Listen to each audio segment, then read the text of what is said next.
Well, thanks very much for coming along. I think we all know why we're here. Australians have been shocked and sickened by the revelations over the last few weeks and months. All Australians have been shocked and sickened. And there's a group of Australians who are just as shocked, just as angry, just as broken as every other Australian, and that's the incredible people who work in our early education and care system. Hundreds of thousands of them who love our kids, who care for our kids, who educate them, who dedicate their life to this, one of the most important jobs in the world. And front and centre, before we talk about the reforms that we've agreed to today, I want to talk to them. I want them to know that we see you, that we hear you, that we thank you for the work that you do for us. I'm one of that more than million Aussie mums and dads who rely upon you each and every day. And we know in discussing today all of the things that we need to do to keep our kids safe in early education and care. You're the most important part of that. You're the best asset that we've got here. And thank you for everything that you do for us and for our kids. We also know this, and I've been pretty blunt about it over the course of the last few weeks. We've made some changes to keep our kids safe, but not enough and not fast enough. And that's obvious. And we've all got to step up here if we're serious about keeping our kids safe. That means the Australian government stepping up. It means states and territories stepping up. It means regulators stepping up. And it means the people who run our centres stepping up as well, doing the work that is necessary to rebuild confidence for mums and dads in a system that they need to have confidence in. And that's what the discussion today, the decisions that we made today are fundamentally all about. We've already taken action. We've passed legislation through the federal parliament a couple of weeks ago to give us the power to cut off funding to centres that aren't up to scratch, that aren't meeting the safety standards that parents expect and that our kids deserve. That legislation's passed and we're now using it. Over the course of the last 48 hours, we've published the names of 37 centres that have been sent notices indicating that unless they meet those standards, they risk having their funding cut off. Without that funding, they can't operate. But I think most parents would accept the argument that if taxpayers' money is going to be invested to operate an early education and care centre, then we expect them to meet those standards and keep our kids safe. Fundamentally, that is what that legislation is all about. 37 centres on notice already. There's more to come. The decisions that we took today are the next step, the next things that we need to do to help keep our children safe in early education and care. And we've agreed today to establish a national educator register, national mandatory child safety training for all workers in our early education and care centres, a national assessment of CCTV in up to 300 centres across the country, a banning of mobile phones in our centres with proactive enforcement of that by states and territories, more information for mums and dads so they know the conditions of the centres that their children are attending, and more enforcement as well. More work by our regulators, more work by my Federal Department of Education going into centres with unannounced visits. On the national register, work on that will begin immediately. That'll be developed from scratch by a CEQA. It'll require changes to the national law. It will require legislation. And we will pilot that. We will trial that in December of this year with it rolling out from February of next year. On the training, and I gave a shout out at the start to the people who work in our centres. This training, the work on it will start immediately. It'll be developed by the Australian Centre for Child Protection and will roll out from next year. We are very conscious in everything that we do here that training people who work in our centres to be able to spot a person who might be hiding in plain sight up to bad things, trying not just to groom our kids but to groom them, could be the most crucial and important thing that we do here to help keep our kids safe. The trial of CCTV will roll out from October or November of this year and will involve funding from the Commonwealth as part of the $189 million of extra investment by the Commonwealth to support the installation of that for small and medium operators, in particular not-for-profit operators as well. The banning of mobile phones rolling out from September of this year as well, with active enforcement by state and territory regulators, and an extra 1,600 spot visits by the Federal Department of Education, principally to focus on fraud, but with the ability to identify where there are safety concerns in different centres and to provide that feedback back to state regulators to keep our kids safe. Is it everything that we need to do? No, of course it's not. But it's the next thing that we must do and that we've agreed to do today. And I really want to thank all of my state and territory colleagues. It's not just $189 million of extra Australian government funding. It's more than $130 million of extra state and territory funding here as well. This is a team effort. Australia expects all of us to work together. They're not interested in excuses. They expect Labor and Liberal, state, territory, federal, all to work together. The private sector, the for-profits, the not-for-profits, they don't give a damn about the difference or the breakdown or who's responsible for what. They just want their kids to be safe. And I hope that you see in the decisions that we made today that we're serious about that as well. We're serious about making sure that the paramount, the most important thing in our early education and care system is making sure that our kids are safe. This is not the end, but it's the next thing that we need to do. The awful truth is that this work will never end because there will always be bad people who try to poke holes in the system, find vulnerabilities. They focus not just on vulnerable kids, but a vulnerable system. And there are vulnerabilities in the system. The work we have done today is about trying to strengthen that system to keep our kids safe. And I thank again my state and territory colleagues for the work that we've done together today. I think the work that we've done is going to make a real meaningful difference. I'll hand over to Jess and then invite my colleagues to make a few remarks. Thanks very much, Jason. Well, parents across the country expected their education ministers from across the Commonwealth to come together and unite today around a strong plan, and that is exactly what we have done. We have joined together and stood shoulder to shoulder to make sure we can keep our children safe in early childhood education and care. We've agreed on, by working together, the strongest and most significant package of child safety reforms in our nation's history. Some of the big items in that package are the first nationwide register of early childhood educators ever. Mandatory child safety training for everyone who works in early childhood education and care. That is going to be really important in driving child-safe cultures in early childhood education. And we also think that parents have a right to know what's going on in their early learning settings. So we're working together to provide parents with more information immediately about breaches in their services and the standards in their services. Again, this has been a really horrific time for Australia's children and for parents. What they want from us is to work together, and that is exactly what we have done. Together, the Commonwealth, the states and the territories are working shoulder to shoulder on a big, strong, significant package of reforms that will help keep our children safe. We've been hosted today by our New South Wales colleagues, and I'll turn now to Minister Courtney Houssos for some comments. Thanks very much, Jess. Thank you so much, Jason and Jess, for bringing us together today. And we are hosting this special meeting of education ministers from around the country. I thank all my colleagues for coming together and addressing such an important issue. It's true there have been awful and horrific allegations that have been seen across our childcare centres, and it's so important that we have a national approach and that we work together to solve this problem as we rebuild trust in our early learning and care centres across the country.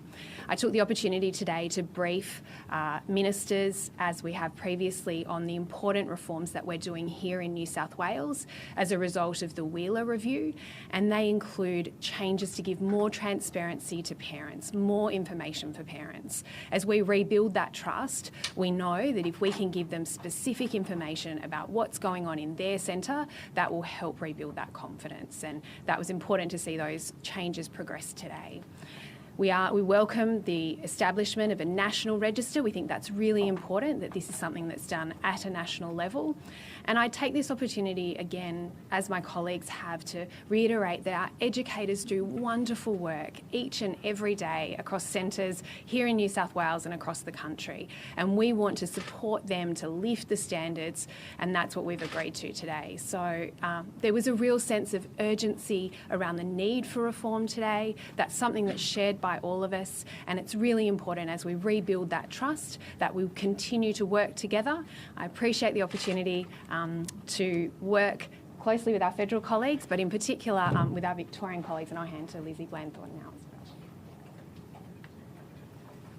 Thank you, Minister Hughes-Oss, and thank you to Ministers Clare and Walsh for bringing us all together today in the name of improved outcomes for children and children's safety. At the outset, I want to acknowledge the circumstances that have led up to this meeting, and in particular in Victoria, I want to acknowledge the circumstances that have led over the last 6 weeks to our rapid review, and indeed the response that the Victorian Premier and I made to that review earlier this week. I want to acknowledge the families who have been involved in those circumstances, and in particular the children. And I also want to acknowledge the workforce. We know that this has also been a particularly difficult time for the workforce, and we know that the vast majority of people who work in our education and care settings do so with the best interests of children at heart. When in Victoria we learned of these sickening and evil circumstances many weeks ago now, we took immediate action to ban devices from the end of September in our early education and care settings, and we also took immediate action to set up a register. We're really pleased here today to be part of a national conversation where we are now talking about the banning of devices across the country, and where we're also talking about the establishment of a national register. Where there are vulnerable systems and vulnerable people, there is indeed risk. And so the more we can build national systems that will keep children safe both across borders and between sectors that work with children, that is critical. That's why in Victoria we're also earlier announced this week that we would also reform our Working with Children's Check, that we would reform our reportable conduct scheme, we would reform our child safe standards, and we would bring them all together in our social services regulation so that we would have an independent early education regulator, and we would have a social services regulator that brings together all those areas in which people work with children and with other vulnerable people, and where there is therefore risk. One of the most important things, and our reviewers Jay Weatherill and Pam White told us this, is that at the core of all decisions when it comes to child safety, the paramount interests of the child must come first. We see this in our child protection legislation around the country, that the best interests of the children are first. But sadly, it has not always been the case in this sector. I was really pleased today to move that we put paramountcy of children into our national law, and I'm really pleased to be able to say that all of our colleagues here today have agreed that the number one consideration has to be the best interests of the child. We know that education and care is important, but our gravest responsibility is for the safety of children, and I think the collective work of my colleagues here today will help us deliver that. As Minister Clare said, of course there is always more to do. In Victoria we've received 22 recommendations this week, but here today there has also been an acknowledgement that there's still a lot more to do, and we look forward to continuing that important work in the coming weeks and months and years, but in particular we look forward to the October meeting where we will also further discuss some of these items. I can say that of the 15 recommendations in Victoria this week, 10 of them are either agreed in full or agreed in part by the action that we've taken here today. Thank you. I've been coming to these meetings in different capacities for the best part of 12 years, and I can say with my hand on my heart that today the decisions that were taken at this special education ministers meeting were the most significant and the most important. We all know that nothing's more important than child safety, and I think we are at a very important time in our history nationally in terms of trying to turn those terrible events that have occurred into real actions to address issues of child safety, but also to do more in terms of trying to prevent those people who would seek to have access to vulnerable children for nefarious reasons. And in South Australia, we have, as part of these reforms announced today by Jason and Jess, committed $21.8 million across the next 5 years to make sure we can increase the levels of assessments and ratings and compliance, including unannounced visits of our centres. I think there's a big list of things that have been achieved today and things that we are doing. nothing more important than more eyes on children and more eyes on centres, and we are committed to delivering that.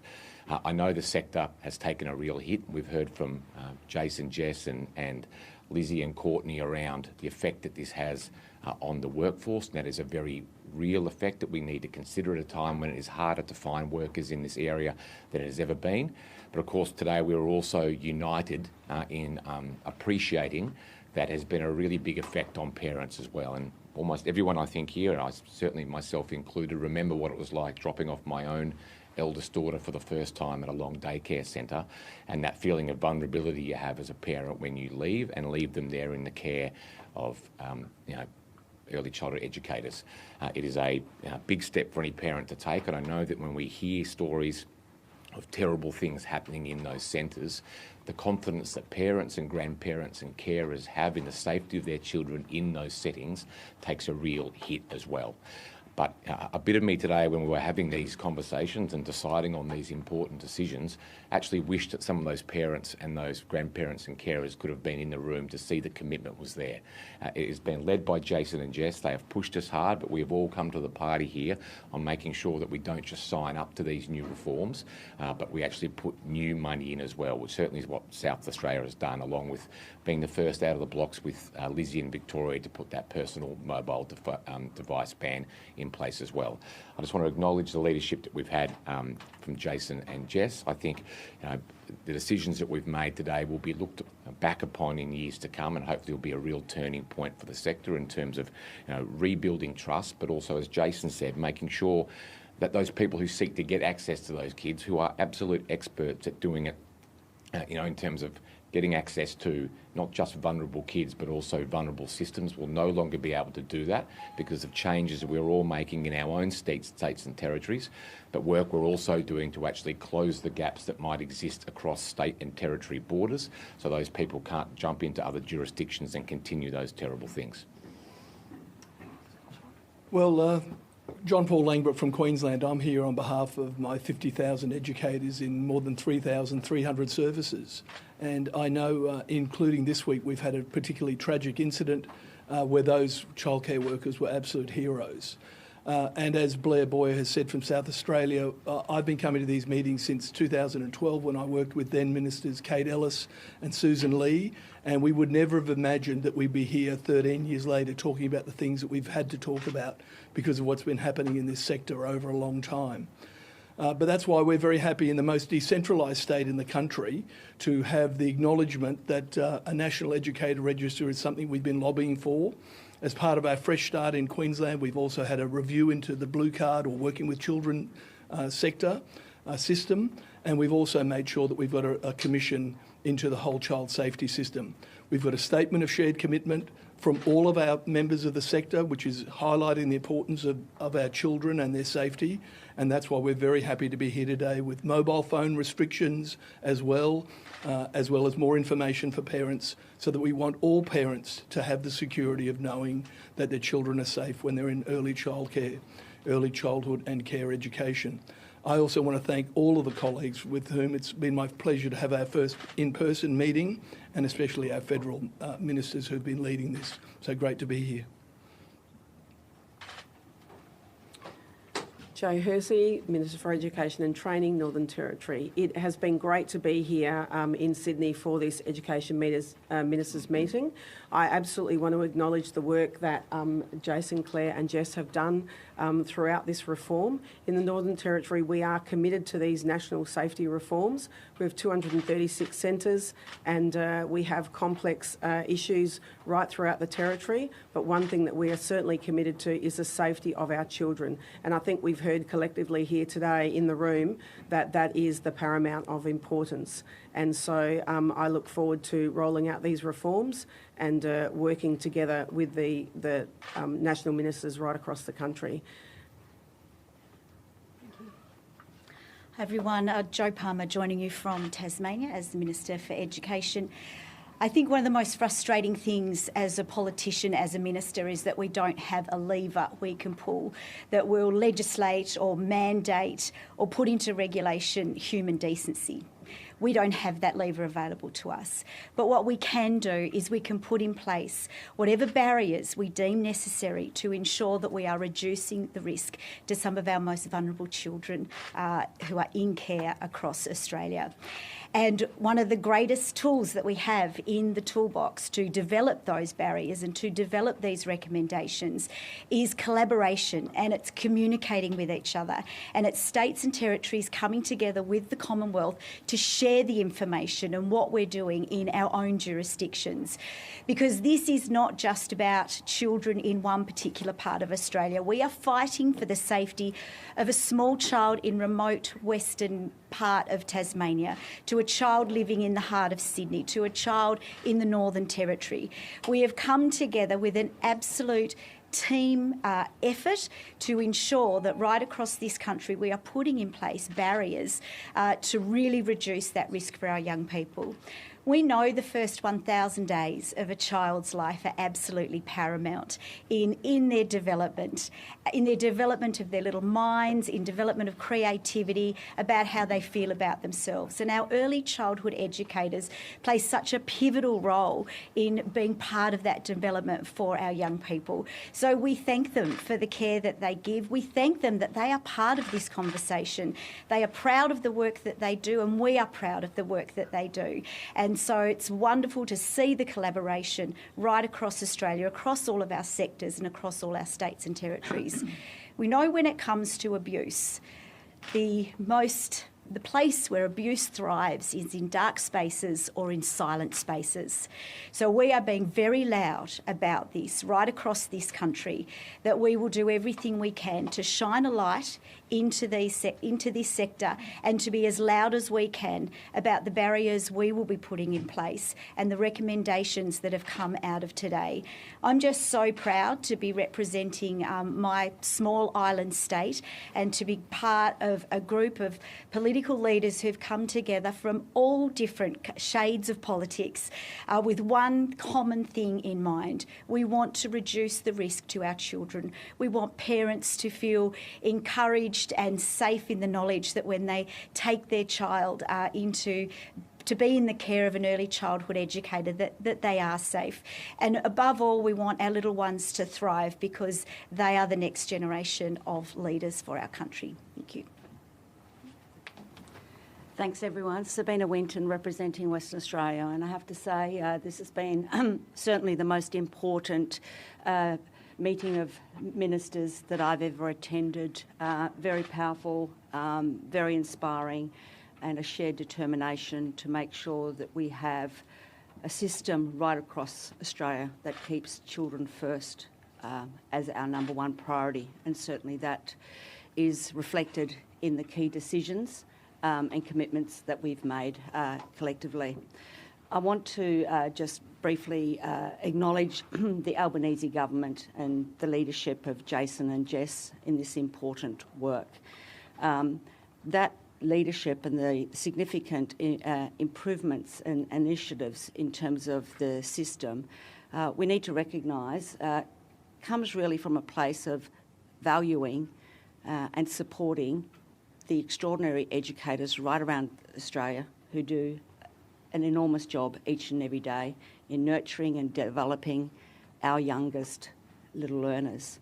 There have been comments made by other ministers, and I concur. It is a difficult time right around Australia, not only for parents, but of course those important educators who get up, show up every single day with passion to develop and nurture young people. And to them I say, some of the decisions we've made today are about you and supporting you in helping you to continue to keep our children safe. And so in particular around the mandatory training that we've announced today, it is a significant initiative, and the investment that the federal government is putting on the table to that end is critically important. When we talk about children's safety, more eyes, more ears and more bodies in centres make sure that we not only keep children safe but provide that comfort to parents that their children are safe in those centres. Western Australia undertook a quick, short, sharp review about a month ago in anticipation also of this important meeting, so that I might also be advised about some immediate steps that our government in Western Australia could take to ensure that we've got the capacity to stand shoulder to shoulder with state partners and also the federal government to make sure that we are fully committed and also resourced to go forward with these important decisions and initiatives we've made today. Thank you. Yep. Yvette Berry, Minister for Education and Early Childhood in the ACT. I don't think there's much more I can add to what has already been said, but acknowledge that this is a momentous day for early childhood education and care services across the country. This is the most that has been invested in early childhood education and care services for over a decade since the National Quality Framework was implemented across our early childhood systems.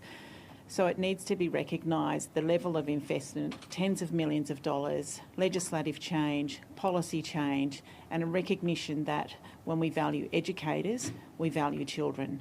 So that investment in professional development of our educators is a really important part of this whole suite of changes that are being made across the country.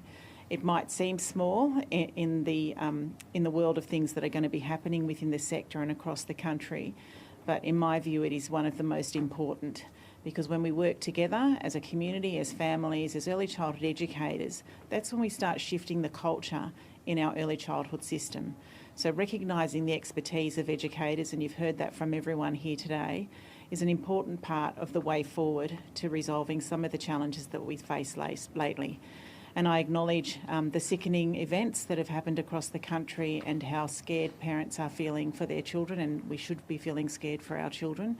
But we need to work in partnership with the sector and with early childhood educators. And I also want to acknowledge Jason and Jess and the Albanese government. As I said, this is the most funding I have seen invested in the sector since the National Quality Framework over a decade ago. Yes, it's come about as a result of some fairly significant and challenging circumstances.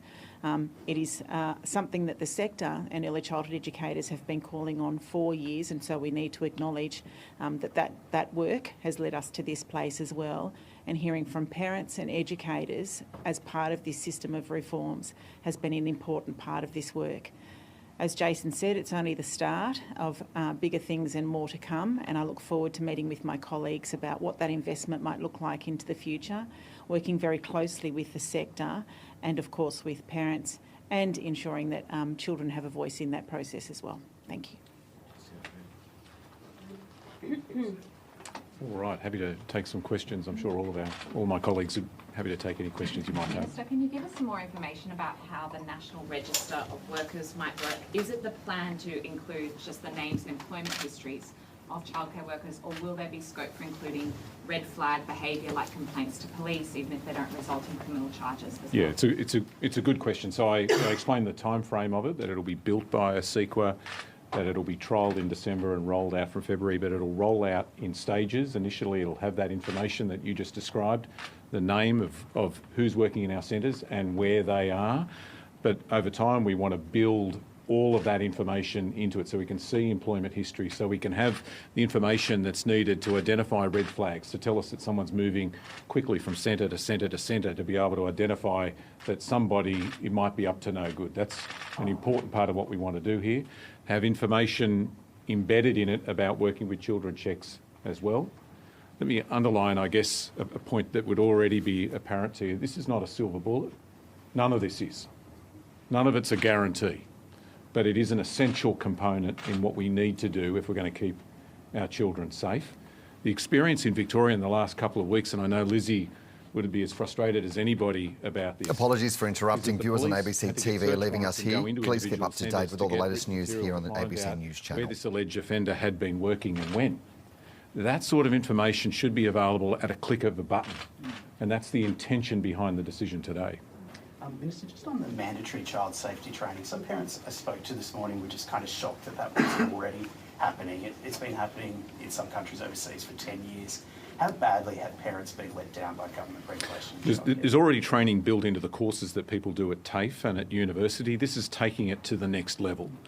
everything we've heard individually and collectively today tells us that perhaps the most important thing we can do is skill up the workforce to be able to identify somebody who is hiding in plain sight, not just grooming kids, but grooming them. We've seen examples and heard examples of that over the past few weeks. So there's nothing more important in everything we've announced today than the sort of training that we can provide to our workforce. Not just the educators, everybody, including the boss that may not be working in the centre but is working in a tower like this. The boss of an ASX listed company needs to do the training too. Everybody needs to get this and get the skills that they need. Part of the conversation that we had today is how we roll that training out. There'll be about $20 million of Commonwealth funding to support that, but we're also very conscious that we don't want to put the burden on workers to do this sort of training after hours.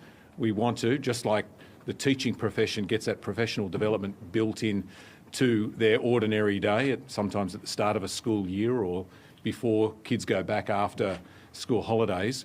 We want to try and build that into the system too. If we truly recognise this is a profession, this is a serious profession doing some of the most important work in the world, we need to value that properly and build that training into the work that they do. Would the CCTV trial be accompanied by the 4I principles, where you have two adults visible to other children all the time? Two separate things. As part of a decision we made today, we're having a look at that principle and we're looking at ratios, the way they operate. We're going to ask a CEQA to do some work for us on that and report back to us before the end of the year. The CCTV trial will involve a mixture of centres that already have it. A number of centres have either got it in place now or are planning to put it in place. A number of centres, I think in particular in New South Wales, out of the Wheeler Review, are being told they must have CCTV and they can be part of the trial as well. But the funding for small operators will enable centres who want to be part of the trial to get some funding to install the equipment in their centres. Then that takes us to the big question about where do the cameras go and where shouldn't they go? Some operators have said they must not be in areas like the change area or the toilets. And then the even bigger question, which is about privacy, which is about the threat that any information that is collected with CCTV could be hacked by pedophiles for all of the nefarious reasons that Blair talked about.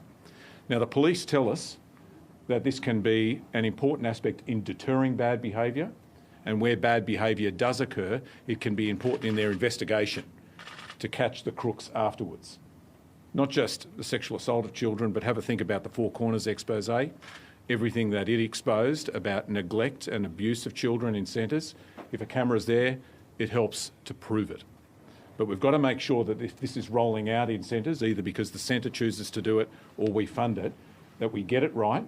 And that's why we want to work with the Centre for Child Protection on the rules about this.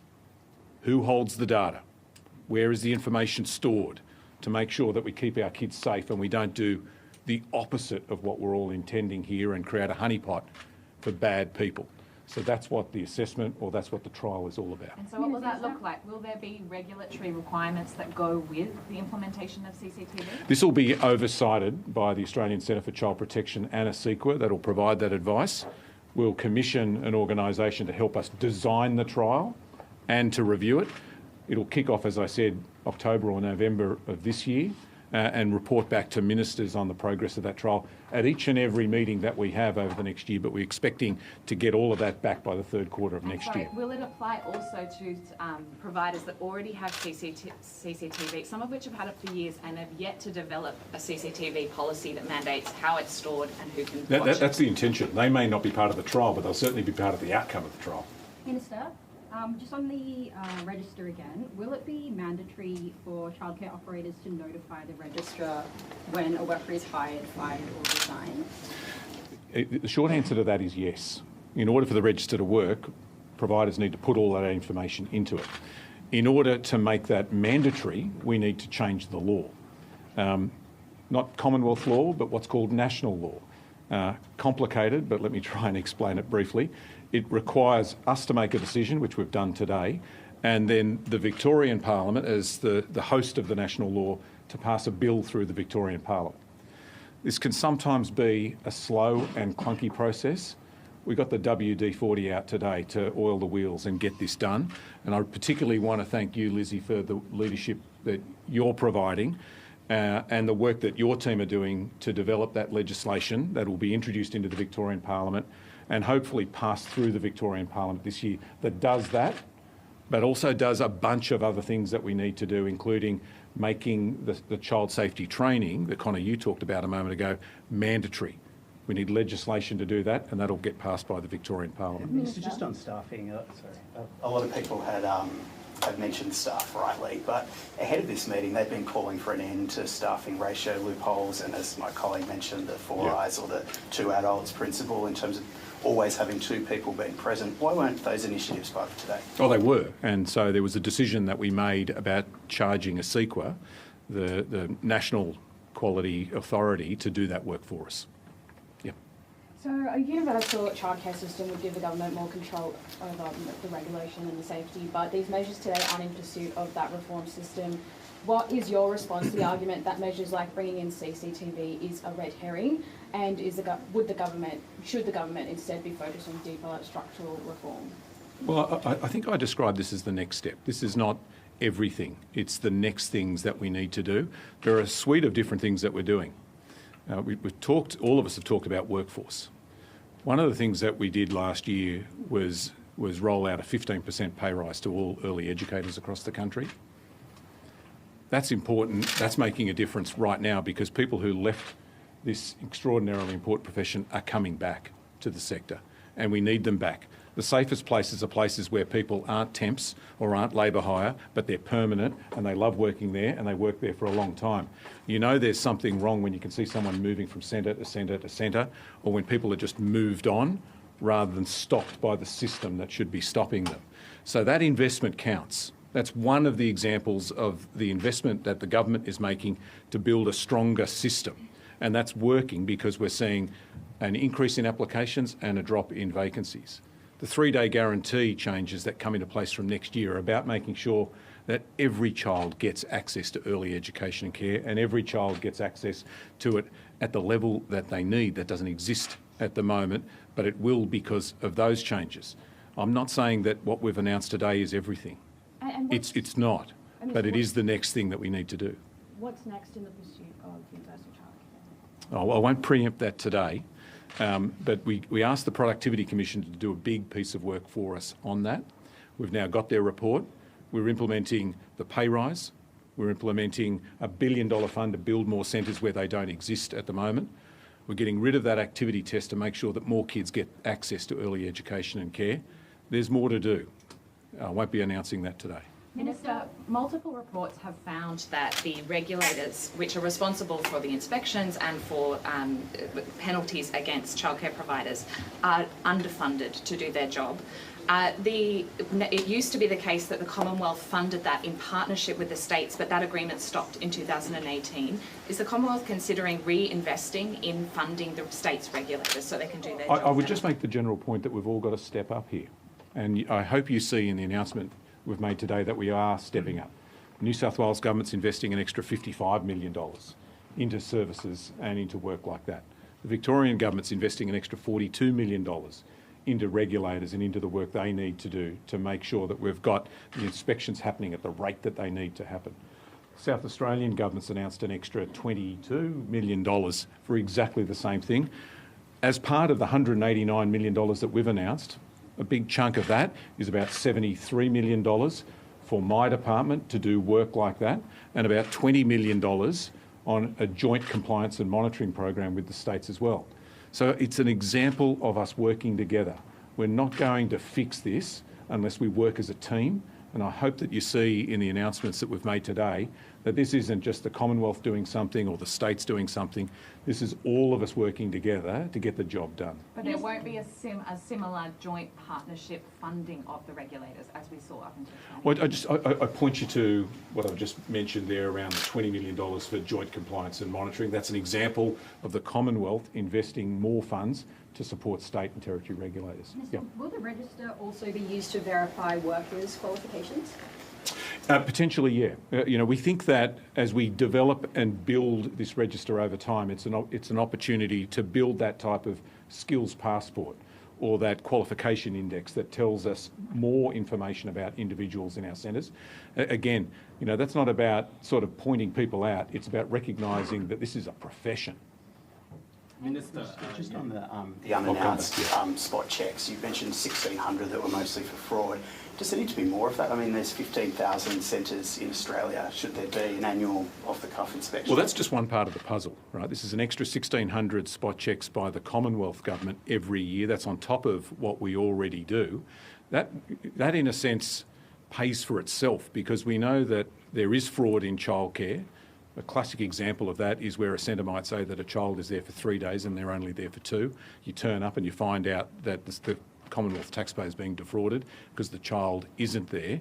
So that investment helps to make sure that there's less fraud in the system. But those extra inspectors, while they're there, will always also have an eye out to see, is a personal phone being used? Is there something in the centre which isn't safe?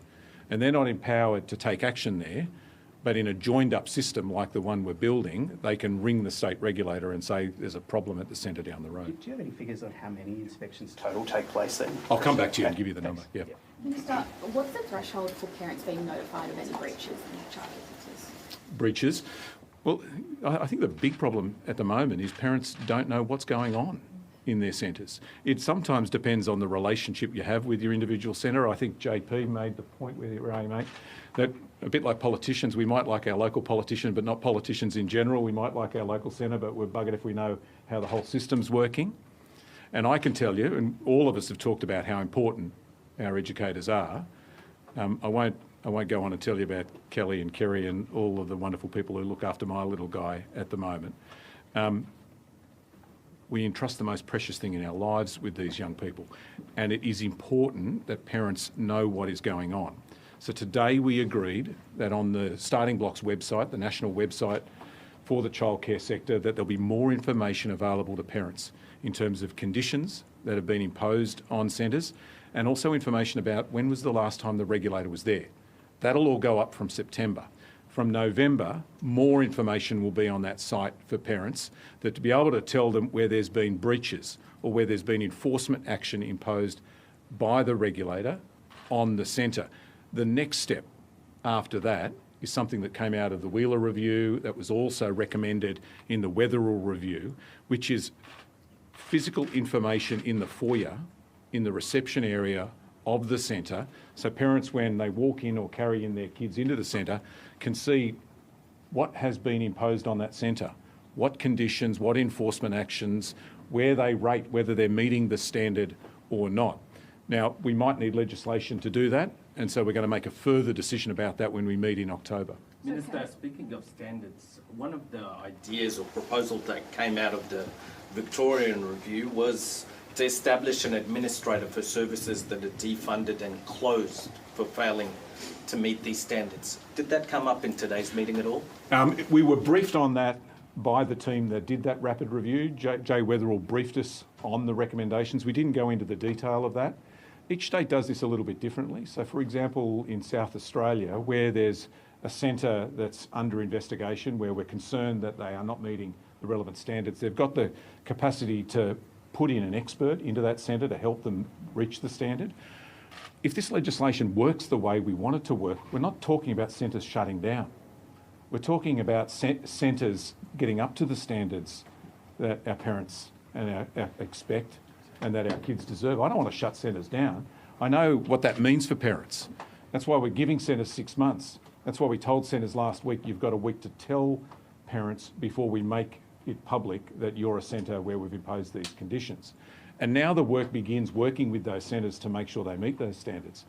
But the fact is, those 37 centres that got put on that list yesterday and the day before, they have been failing to meet the standards that we have set as a country for 7 years. 7 years. So I'm serious about this. This is not an idle threat. Meet the standard or risk being shut down. Minister, just to clarify, so what information will the National Register show? So it'll be work history, whether someone's been disciplined, someone's been sacked? I think I answered in the last question, but I might give Jess an opportunity. Do you want to? Sure. Okay.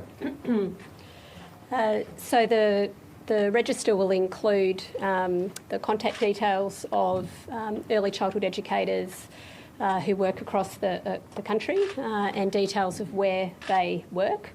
It will also include information that regulators have, including who's prohibited, who's under investigation, and what the status of people's working with children's checks are right now. It is, as Jason said, really quite extraordinary that we don't have that kind of register right now today. And as Jason said, the fact that the Victorian Police were having to use search and seize powers to go and find paper rosters to figure out where someone had worked, that is just not good enough, and that stops with this register. I have a question for Minister Blanthorne, if that's all right. Yeah. We're going to have to do last question, guys. Yep. Minister Blanthorne, you said on Wednesday that looking at the system as a whole in terms of the public and the not-for-profit and for-profit sections of it, that if you were to set up a childcare system from scratch, this is not how you would do it. The market has grown considerably at the for-profit end, and that you were looking forward to having a good conversation with your colleagues today about nationalising childcare across the country. Is that something that was discussed, and are you looking at clamping down on the for-profit sector and bringing more of it under government or not-for-profit control? Yeah, what I did say on Wednesday, and I've said it a number of times over recent weeks, is our childcare system, our early education and care system, has grown considerably since it was first established, and not in the way that we would choose to set it up if we were to start from scratch. That's not to say that you wouldn't still have a mix of types of providers within it. Of course, you probably would, and you need to. But what we do need to make sure that we do is have a national rethink, and I raised this today, and certainly our reviewers of the Rapid Review in Victoria, Jay Wetherill and Pam White, raised this, is that we do need to have a national conversation about what are our expectations of our early education and care system. We've done that here today, and we've plotted out the pathway for some reforms to that, but there is still more work to do, and there is absolutely more to do to make sure that, as we've said today, we will put paramountcy of children's best interests in the national law, and that extends from the service to the boardroom, that we need to make sure that however a service is run, whoever owns it, that the best interests of the children are key. Can I just to... The last thing you need is me prattling on. But one last thing I just wanted to say, and that is I want to thank, or do something you don't often see politicians do. I want to thank the federal opposition. I want to thank Susan Lee, and I want to thank John O'Doniam, the new Shadow Minister for Education, for their support and for the work that they're doing with us to make sure that we get this right. Had the opportunity to brief the Shadow Minister last night, and we'll brief him on the details of what we've just decided here today, this afternoon. I think this is what people expect of us. You know, this is Labor and Liberal, this is state and territory. This is all of us working together. They don't want to see political bun fights. They don't want excuses. They want us to make decisions that are going to keep their kids safe. And I think we did a good thing today. Thanks very much. Just one last question. Yeah, sure. The other end of your portfolio, on the other spectrum, universities, the tertiary sector, you addressed the Education Summit earlier in the week.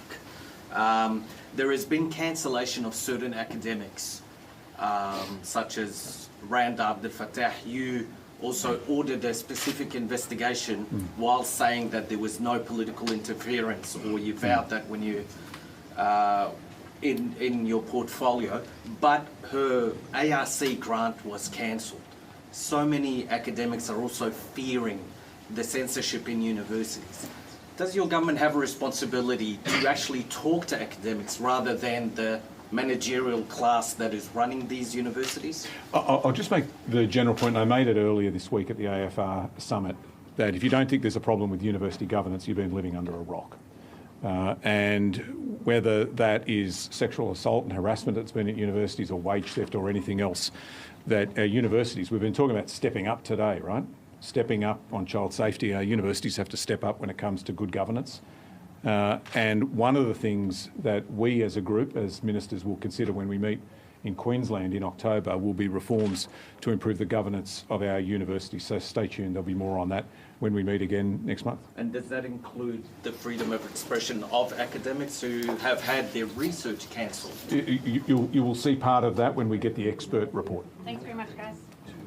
And that was Education Minister Jason Clare speaking to media in Sydney after that crisis meeting of education ministers from around the country, responding to specific questions at the end there about some of the stories that have been in the media about university freedoms and academic freedoms. But the substantive component, the almost hour-long news conference there, the Minister Jason Clare began, Australians have been shocked and sickened by the revelations over the last few weeks and months. And he said, and I quote, "I'll be pretty blunt about it. Over the course of the last few weeks, we've made some changes to keep our kids safe, but not enough and not fast enough. That is obvious. We've all got to step up here if we're serious about keeping our kids safe," end quote. And in that news conference following that meeting, there at the end where you heard Jason Clare acknowledging his colleagues from right across the nation of all states and territories, he also pointedly thanked the opposition leader Susan Lee and the Shadow Minister for Education Josh Dunniam from the Tasmanian Senator for their work in really a collaborative approach to this. Onto the substantive components of what was just announced, $189 million of extra investment by the Commonwealth to be working across the following reforms. Establish a national educator register with work to begin on that immediately. That'll be developed from scratch and it will include reform to national law. It'll require those changes to legislation, and the Minister said there it'll be piloted on a trial in December this year and then rolling out from February of next year. National mandatory child safety training for all workers in early education and care centres. National assessment of CCTV, and up to 300 centres across the country being part of that trial. And the trial of CCTV will roll out from October to November this year. October or November. Funding to support the installation of that for small and medium operators, in particular for not-for-profit operators as well. A banning of mobile phones in centres with proactive enforcement of that by states and territories from September, so next month. More information for mums and dads so they know the conditions of the centres that their children are attending. More enforcement, more work by regulators and the federal government, the Federal Department of Education, going into centres with unannounced visits to the tune of an extra 1,600 spot visits by the Federal Department. Principally, the focus of that is fraud. But the Minister pointing out there will be that ability to identify where there are safety concerns in different centres as well. Training, the work on that will start immediately as well, developed by the Australian Centre for Child Protection, and will roll out from next year.